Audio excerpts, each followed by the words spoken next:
kecapean gitu. Tapi itu semuanya wajar, dan apalagi ini persiapan persalinan. Karena kita sudah mempersiapkan 3 bulan itu, wah sebentar lagi saya mau bersalin gitu.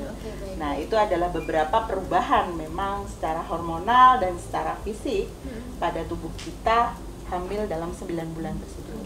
Nah, ini ada sedikit kasus yang mungkin dialami sama sahabat saya juga ini. Jadi sebelumnya dia memang dalam kondisi hamil, kemudian mungkin selama ini WFH gitu ya di rumah gitu. Kemudian dia harus bekerja kembali ke kantor kayak gitu. Nah, sekarang masuk ke sekitar 5 bulanan. Nah, bagaimana yang harus dilakukan seorang ibu saat mungkin dia sudah kembali beraktivitas seperti biasa di kantor dengan perubahan-perubahan, apalagi beliau ini anak pertama nih misalnya. Mungkin ada juga nih mama-mama muda yang baru hamil anak pertama terus kemudian masih aktif bekerja kayak lebih gitu. Khawatir ya tentunya. Iya, karena kan orang kita aja harus physical distancing, kemudian apa-apa harus yang sehat, yang steril dan sebagainya. Kira-kira mungkin ada tips atau mungkin pernah kejadian juga sharing atau gimana? Monggo silakan Bu. Oke, jadi itu ibu hamil yang sudah ibu hamil atau mungkin keluarga yang sudah mulai beraktivitas, kaitannya dengan new normal ya. Iya, betul. Jadi tadi kalau dalam kehamilan ada perubahan trimester 1, 2, 3 ya. Nah, itu adalah kehamilan yang memang normalnya seperti itu. Manakala kita di kondisi pandemi ya, itu pada trimester 1 dia banyak tadi keluhan 2 dan 3. Nah, sebenarnya semua pencegahannya itu sama, yaitu preventif universal prevention, yang mana ini adalah pencegahan yang secara umum. Nah, ya tadi memang sudah protokol kesehatan di mana-mana sudah disebutkan ya tadi. Jadi dalam mengatasi walaupun kita hamil dengan kondisi pandemik ini, kita harus jadi melaksanakan protokol kesehatan yang ada. Jadi itu memang pencegahan secara universal. Ya seperti kita sama juga tadi, kalau misalkan kita sudah mulai bekerja, kebetulan kemarin saya 3 bulan juga di rumah karena harus mengajar dan semuanya di rumah WFH full, tetapi sudah 1 bulan ini kita harus masuk 3 hari dalam satu minggu. Jadi itu juga tidak menjadi hambatan kita harus ya udah gimana caranya kita melindungi diri kita. Kalau kita hamil, ya gimana caranya kita lebih melindungi diri kita terhadap orang-orang. Nah, kita tahu bahwa pencegahan secara umum itu yang pertama kita bisa pakai masker ya. Ini saya nggak pakai masker ini, tapi kita sudah. Saya yang pakai masker. Dan kita menjaga jarak, semoga masih aman. Betul. Ya Bu. Tapi di sini saya sudah pakai face shield ya. Aman. Ya. Jadi kita pakai masker, dan pemakaian masker itu juga harus benar. Gitu ya. Jadi tidak asal kita pakai masker, kemudian kita menyentuh-nyentuh masker bagian luar gitu ya. Benar-benar.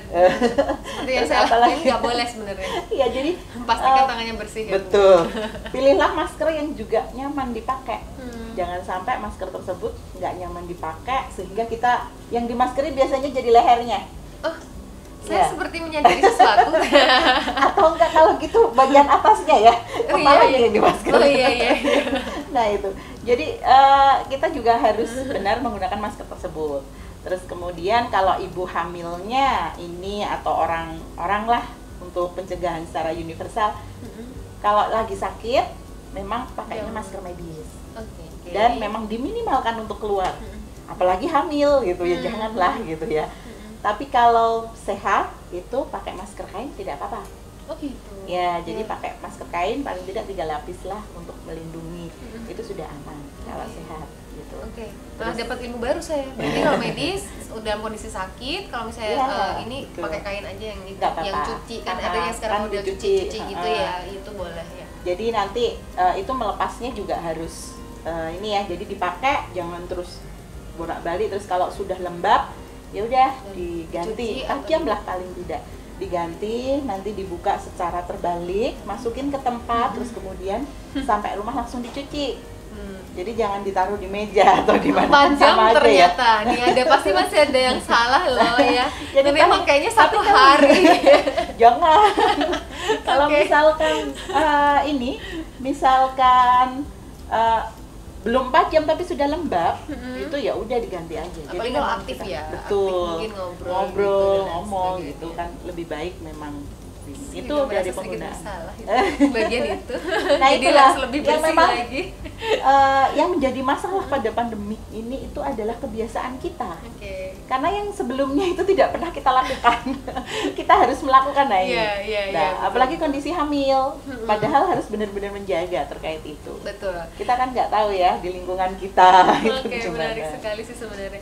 Tadi sebenarnya saya sudah sampaikan di awal bahwa dari pihak Mother Care sendiri sudah membuka pertanyaan dari beberapa waktu lalu, dan ternyata sudah ada beberapa pertanyaan yang kita mau baca dulu nih Ibu, yang cicil nih ya. Nah, apakah ibu hamil boleh melakukan rapid test jelang persalinan? Satu dulu.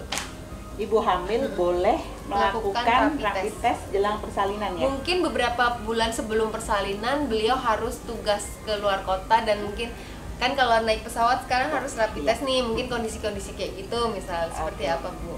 Jadi untuk tes COVID ini kan memang sebenarnya ada dua ya, rapid test dan swab test. Nah, kalau rapid test itu memang mengambil darah, ya mengambil darah, yang diperiksa darahnya, kemudian diambil dan hasilnya 3-4 jam. Dan rapid test itu bukan untuk menentukan apakah seorang itu kena corona atau ada dalam tubuhnya corona atau tidak. Itu tidak. Tapi rapid test di sini adalah untuk melihat adanya imunoglobulin G dan imunoglobulin M yang ada dalam tubuh kita. Apa sih sebenarnya imunoglobulin itu? Imunoglobulin itu adalah semacam zat kekebalan dalam tubuh, tapi diakibatkan salah satunya itu karena corona. Virus tersebut. Jadi kalau misalkan rapid test, kalau rapid test ternyata hasilnya reaktif, berarti kan ada imunoglobulin yang terbentuk dalam tubuh tersebut. Yang berarti mungkin sebelumnya dia terpapar salah satu virusnya, salah satunya corona, sehingga kalau sampai reaktif itu harus dicek swab test. Lanjutannya ya, kalau swab test itu kan tenggorokan ya. Jadi dari lendir. Nah, itu biayanya lebih mahal kalau swab test, dan kalau swab test itu paling tidak berlakunya juga sekitar 1 mingguan, 1 minggu sampai 2 minggu. Tapi kalau rapid test cuma 3-7 hari loh. Gitu. Berlakunya karena kan memang rapid test hanya untuk melihat imunoglobulin aja. Terus kemudian misalkan di rapid test kok hasilnya non reaktif nih, 7 hari selanjutnya itu harus di rapid test lagi. Nah, kalau reaktif baru swab gitu. Tapi pada intinya sebenarnya nggak apa-apa gitu kan kalau misalnya ibu hamil. Nggak apa-apa. Kalau untuk melakukan rapid testnya tidak masalah, dan itu hasilnya juga langsung keluar 3 hari. Sudah beberapa waktu lalu saya dan suami juga sempat rapid test juga. Oh gitu. Nanti kalaupun lanjut ke swabnya itu juga nggak apa-apa. Intinya jangan khawatir gitu kan. Intinya adalah psikologisnya juga psikologis harus dijaga karena kalau kita was-was itu juga takut. Orang mau rumah sakit aja sekarang takut, takut rumah sakit flu ya. Jangan-jangan ya kan. Sekarang itu kalau ngomong kamu sakit gitu rasanya parno banget gitu. Padahal cuma flu gitu ya Bu ya. Udah perasaannya nggak enak. Perasaannya nggak enak, bisa-bisa dijauhi orang gitu. Ya bener-bener, apalagi bersin. Aduh, bersin merasa berdosa ya Bu ya. Oke baik, ada satu pertanyaan lagi yang dari Mother Care juga. Ini dari followersnya Mother Care Indo ya. Jika ibu hamil positif corona, kira-kira apakah babynya juga langsung akan positif? Gimana? Jadi selama ini kita tahu bahwa virus corona ini droplet itu di udara. Jadi dia terkena pada saluran pernafasan. Dan belum ada penelitian lebih lanjut yang membuktikan sampai saat ini itu penularannya melalui ibu ke bayi. Beda dengan penyakit yang lain yang mungkin langsung betul. Kalau virus-virus yang lain seperti hepatitis dan lain-lain itu bisa melalui pembuluh darah. HIV gitu bisa melalui pembuluh darah. Tetapi kalau virus corona ini droplet. Jadi kan bayinya di dalam ya. Itu belum ada penelitian yang mengatakan bayinya juga bisa terkena COVID. Walaupun 9 bulan di sini dan ternyata katakanlah ibunya positif, bukan berarti gitu. Dia harus tetap akan tes mandiri sebagai bayi ya. Tapi kan di sini yang dipermasalahkan adalah kesehatan ibunya. Jika memang terkonfirmasi positif dan itu di saluran pernafasan dan akan mengganggu saluran pernafasan, kan tetap akan ke bayinya. Tapi bukan berarti bayinya itu akan tertular COVID-nya, tetapi efek dari sesak nafasnya dan lain-lain itu yang berpengaruh pada janinnya gitu. Oke. Menarik sekali. Jadi kalau misalnya masih ada pertanyaan, boleh ya, karena kita live di 2 akun sekaligus, yaitu di Plaza Ambarukmo dan juga di Mothercare Indo. Jadi mungkin bagi followers yang ingin bertanya soal topik kita, bagaimana menjaga kehamilan tetap aman di masa pandemi COVID-19, saya juga sedang berada dengan Ibu Dian yang memang pakar di bidang ini. Kita bisa sharing bareng atau ngobrol bareng. Kita masih punya waktu sekitar 20 menit ke depan. Nah, kita mau lanjut nih untuk pertanyaan selanjutnya. Kalau misalnya kita mau periksa atau kontrol kehamilan, tadi mungkin sempat saya mention di awal bahwa kita ke rumah sakit aja kok parno ya. Itu seperti itu. Nah, kira-kira gimana sih, ada tips nggak kalau kita kontrol kehamilan selama pandemi gini? Karena kan kita nggak pernah tahu apa yang kita akan dapatkan dan temui di rumah sakit. Yang mungkin tadinya kita hanya nengok sahabat sakit, kita malah selisih berapa hari ikut kena flu dan lain sebagainya gitu-gitu. Kira-kira gimana kalau untuk kasus ibu hamil untuk kontrol kehamilannya ini? Oke.